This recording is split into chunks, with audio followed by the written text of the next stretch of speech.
आज Doubtnut app download करें।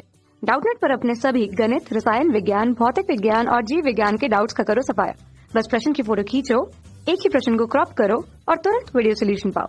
अभी डाउनलोड करें। हेलो स्टूडेंट, तो आपको इस क्वेश्चन में पूछ रखा है कि सरल आवर्त गति का क्या अर्थ है और इसके अभिलक्षण क्या है, यानी कि कैरेक्टरिस्टिक बताने आपके पास क्या होते हैं। तो बात करते हैं पहले सरल आवर्त गति की। ये क्या होता है आपके पास और किस प्रकार की गति होती है। सरल आवर्त गति,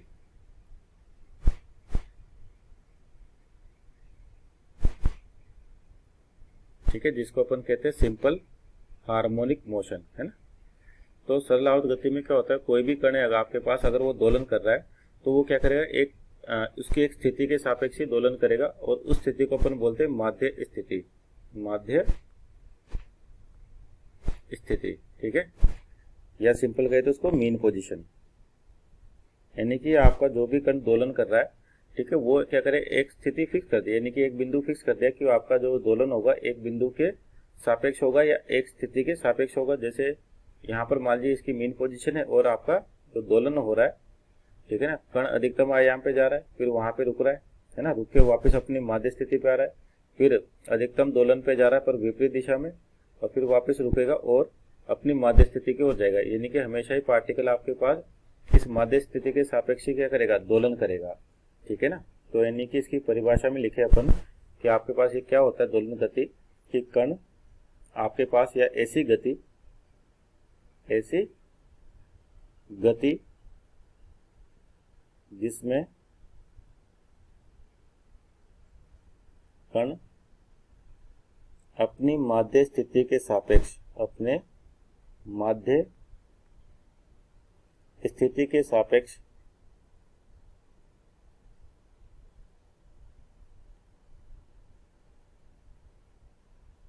दोलन करता है।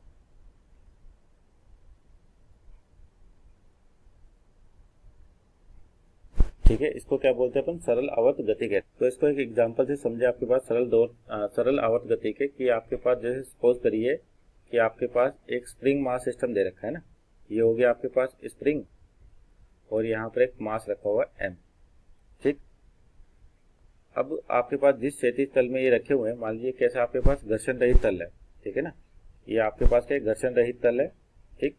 अब कि इसको अगर आप हल्का सा विस्थापन दें और इस अवस्था में आप ये जो होगा आपके पास कण, है ना, स्प्रिंग के अंदर कोई भी खिंचाव नहीं है, कोई भी आपके पास ना तो संपीड़न है, तो ये जो लेंथ होगी आपके पास स्प्रिंग की, यहाँ से यहाँ तक, इसको अपन नेचुरल लेंथ कह सकते हैं। और दूसरी बात, अगर आपके पास क्षैतिज दिशा में है तो इस मास के कारण भी क्या होगा, इसमें कोई भी एक्सपांशन या कंप्रेशन यानी खिंचाव और तनाव नहीं होगा, संपीड़न नहीं होगा। तो इस स्थिति को अपन बोलते हैं यहाँ पर इसकी माध्य स्थिति। तो जैसे मास को अपन कुछ विस्थापन देते हैं ना, यहाँ से आपने विस्थापन दिया, सपोज करो इसको यहाँ तक, ठीक है, तो आपका जो ब्लॉक है, मास है या कण है, जो वो कहाँ पहुंच गए, यहाँ पर पहुंच गए और स्प्रिंग के अंदर क्या हुआ, हल्का सा खिंचाव आ गया यहाँ इस तरीके से। अब जैसे इस स्थिति पे लाके इसको छोड़ते हैं तो क्या होता है, यहाँ पर जो आपके पास समीकरण होती है किसकी, सरल आवर्त गति की होती है, x बराबर -kx। यानी कि यहाँ पर देखिए आपका जो x यानी कि विस्थापन है, कहाँ से, माध्य स्थिति से, तो आपका जो विस्थापन है और ये जो माइनस है, यानी कि जो बल लगेगा वो किधर लगेगा, इसके विपरीत दिशा में लगेगा, ठीक है ना। यानी कि इस स्थिति पे जो आपका स्प्रिंग फोर्स जो लग रहा है वो इस दिशा में लग रहा है, यानी कि यहाँ से छोड़ते क्या करेगा, आपके पास इस बल के कारण आपके पास जो ब्लॉक है वो इधर जाएगा, माध्य स्थिति पे पहुंचेगा, और जब माध्य स्थिति पे पहुंचता है यहाँ पर तो इसका वेग होता है आपके पास, तो वेग के कारण क्या होगा, इसके पास ऊर्जा होगी, यानी कि एनर्जी होगी, कौन सी, गतिज ऊर्जा। तो उसके कारण क्या होता है, ये आपके पास आगे की ओर इधर आगे निकल जाता है और धीरे धीरे क्या होगा, इसका वेग कम होने लग जाता है और एक ऐसी स्थिति आएगी जब इसका वेग क्या होगा, 0, तो यहाँ पर रुक देगा। और जैसे ये माध्य स्थिति से इधर जा रहा है तो स्प्रिंग के अंदर आप देख रहे हुए क्या हो रहा है, तनाव, यानी कि स्प्रिंग संपीड़ित हो रही है। तो अब बल जो लगेगा, स्प्रिंग बल, वो आपका इस दिशा में लगने लगेगा, ठीक है ना। जैसे यहाँ पर समझे आपके पास आपका सिस्टम अब कुछ ऐसा हो चुका है जो नेचुरल लेंथ या मीन पोजीशन से यहाँ पर पहुंचा, ठीक है। तो यहाँ पर जब स्प्रिंग में संपीड़न आ रहा है आपके पास, तो जो स्प्रिंग फोर्स लगेगा आपके पास विपरीत दिशा में लगेगा, है ना। तो इस बल के कारण क्या होगा, धीरे धीरे त्वरण उत्पन्न होगा। तो यहाँ पर वेग था आपके पास और उस वेग के कारण कण आपका आगे की ओर जा रहा था। तो अगर स्प्रिंग फोर्स आपके पास विपरीत दिशा में है तो यानी कि कह सकते हैं जो त्वरण होगा आपके पास वो भी इसके विपरीत दिशा में होगा किसके, वेग के।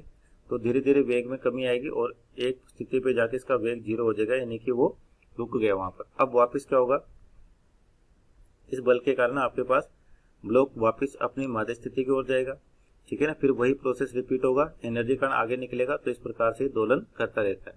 तो दोलन जो हो रहे हैं एक स्थिति के सापेक्ष हो रहे हैं, तो ऐसे ही दोलन को अपन क्या कहते हैं, सरल आवर्त दोलन कहते हैं, ठीक है। ठीक है, तो अब आपके इसके अभिलक्षण क्या है, तो यानी कि कुछ इसके अभिलक्षण है उसकी बात करते हैं कि सरल आवर्त गति में आपके पास बेसिकली होता क्या है। तो समझिए यहाँ पर जैसे मान लीजिए आपके पास कण है कोई और उसकी ये मेन पोजीशन है, यानी कि माध्य स्थिति है, ठीक है ना, माध्य स्थिति, और ये इसका अधिकतम आयाम है पॉजिटिव दिशा में और अधिकतम आयाम है आपके पास नेगेटिव दिशा में। तो यहाँ पर बात करें कि मान लीजिए जब आपका कण शुरू होता है तो मेन पोजीशन से पॉजिटिव दिशा में गति कर रहा है, सपोज करिए इस दिशा में आपके पास कण क्या कर रहा है, यहाँ पे गति कर रहा है, ठीक है। इसका वेग v यानी कि इधर होगा, तो आपके पास जो बल लगेगा वो इस दिशा में लगेगा, F बराबर -kx, क्योंकि यहाँ पर जो विस्थापन हो रहा है आपके पास पॉजिटिव डायरेक्शन में है, तो जो बल लगेगा वो ऋणात्मक दिशा में लगेगा, और बल ऋणात्मक में लग रहा है, इसका मतलब आपके पास जो आपका त्वरण होगा यानी कि एक्सेलेरेशन होगा वो इस दिशा में होगा। तो एक दूसरे के विपरीत है ये, तो क्या होगा, धीरे धीरे क्या होगा, इसका वेग कम होता जाएगा और अधिकतम आयाम पर इसका वेग क्या हो जाएगा, 0 हो जाएगा। अगर अधिकतम वेग 0 हो गया तो यहाँ पर आपके पास जो गतिज ऊर्जा होगी यानी कि काइनेटिक एनर्जी होगी, ये क्या होगी, कण की 0 होगी आपके पास, ठीक है ना। और उसके बाद यहाँ पर आपके पास गतिज ऊर्जा 0 होगी, ठीक है। तो अब जो आपके पास बल लग रहा है वो क्या करे, इसको वापस इसी दिशा में लेके आएगा। तो यानी कि यहाँ से यहाँ बात करें कि माध्य स्थिति से ए पर कि आपके पास हो क्या रहा है कि वेग का मान तो आपके पास कम हो रहा है, यानी कि लिखना चाहे तो ऐसे वेग का मान कम हो रहा है आपके पास जैसे जैसे आप आगे जा रहे हो, ठीक है ना। और ए का मान यानी कि त्वरण का मान आपके पास बढ़ रहा है, ठीक है ना। किस समीकरण से कह सकते हैं भाई त्वरण बढ़ रहा है आपके पास, जो सिंपल हार्मोनिक मोशन है यहाँ पर देखे एफ को क्या लिख सकते हो आप, एम ए बराबर -kx। तो यहाँ पर ए की वैल्यू क्या हो जाएगी, माइनस का k बटे एम इंटू एक्स, और k बटे एम को लिखते हैं अपन ओमेगा स्क्वायर, तो ये हो जाएगा ओमेगा स्क्वायर एक्स। ये आपके पास त्वरण की इक्वेशन आ गई। इसका मतलब जैसे जैसे x बढ़ेगा वैसे वैसे आपका a बढ़ेगा और अधिकतम कहाँ पर पहुंच जाएगा, जब ये अधिकतम आयाम पे पहुंच जाएगा। तो इस स्थिति में आपका वेग बढ़ रहा है, कम हो रहा है और त्वरण आपका बढ़ता जा रहा है। तो यानी कि यहाँ पर वेग 0 है, इसका मतलब आपके पास गतिज ऊर्जा 0 है, तो यहाँ पर होगा क्या, वह वापिस आपके पास जो त्वरण है ये अधिकतम है आपके पास, ठीक है ना। और किसके बराबर होगा, परिमाण की बात करें तो केवल ओमेगा स्क्वायर ए, जहाँ पे ओमेगा स्क्वायर आपके पास कोणीय आवृत्ति और ए हो गया इसका आयाम। तो फिर वापस क्या होगा, कण इधर जाएगा आपके पास। तो जब कण इधर जा रहा है आपके पास, ठीक है, तो जो वेग का मान है आपके पास अब ये बढ़ेगा, क्यों, क्योंकि आपके पास वेग की दिशा भी यही है ना, और त्वरण की दिशा भी आपके पास इसी में है, ठीक है ना। तो आपका वेग बढ़ेगा और बढ़ते बढ़ते क्या होगा, आपके पास ये वैल्यू यहाँ पर पहुंचेगा और आपके पास जो वेग है वो अधिकतम हो जाएगा। और माध्य स्थिति पे आपका त्वरण की बात करें ओमेगा स्क्वायर एक्स है, तो माध्य स्थिति पर एक्स कितना हो जाएगा, 0, यानी कि माध्य स्थिति पे आप त्वरण का मान निकालोगे तो ये 0 हो जाएगा और वेग क्या होगा, अधिकतम होगा आपके पास, ठीक है ना। इस चीज का ध्यान रखें, ठीक। अब वापस कण के लिए जो ये पाथ इधर चल रहा था वैसा ही क्या होगा, इस दिशा में चलना शुरू कर देगा, यानी कि जब कण आपका यहाँ से यहाँ जाएगा तो आपके पास वेग का मान फिर से कम होने लग जाएगा और जो त्वरण है ये बढ़ेगा आपके पास।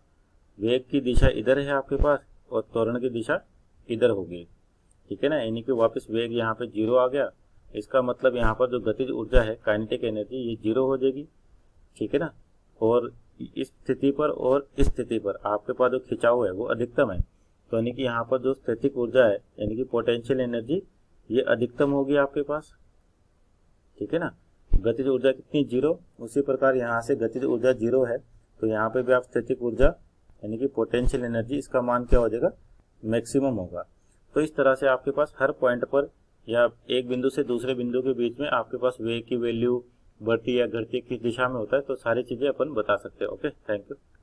कक्षा 6 से 12वीं से लेकर नीट, IIT, JEE वो एडवांस के लेवल तक 1 करोड़ से ज्यादा छात्रों का भरोसा।